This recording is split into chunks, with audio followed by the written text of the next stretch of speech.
రాజకీయంగా టార్గెట్ చేయటమే. ఆ రిపోర్ట్ ఇచ్చిన తర్వాతే వైవి సుబ్బారెడ్డి హయాంలోనే ఆ రిపోర్ట్ ఇచ్చారు. ఆ రిపోర్ట్ ఇచ్చిన తర్వాత ఆ సదరు కంపెనీ నుంచి ఎలాంటివి ఏమీ సేకరించలేదన్న అంశాన్ని శ్రీనివాస్ రెడ్డి గారు మాట్లాడుతున్నారు. ఒకటి అయితే ఈరోజు వైవి సుబ్బారెడ్డి ఒక కామెంట్ చేశారు, నేను పాలిగ్రాఫ్ పరీక్షలు కూడా సిద్ధము ఈ విషయంలో అని.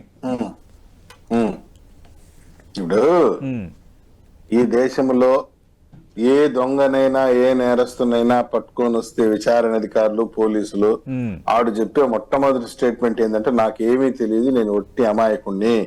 ఏ విధమైన చర్చకి, అందులోనూ రాజకీయ దొంగలైతే ఏ విధమైనటువంటి విచారణకైనా సిద్ధమే, నార్కోటిక్ సిద్ధమే, సిబిఐకి. ఇప్పుడు సైకిల్ దొంగతనం చేసిన వైవి సుబ్బారెడ్డికి తెలిసి అంతా జరిగిందని చెప్పదలుచుకున్నారా? పక్కాగా సార్. ధర్మారెడ్డి మొన్న ఏం చెప్పాడు వచ్చి సిట్ ముందర, నాకేం తెలియదు, హైకమాండ్ చెప్పినట్టే చేశాను, మొత్తం పాలక మండలి సుప్రీము. ఇప్పుడు ధర్మారెడ్డి గారు అప్రూవర్ గా మారుతున్నాడు, మొత్తం బయటకు వస్తుంది.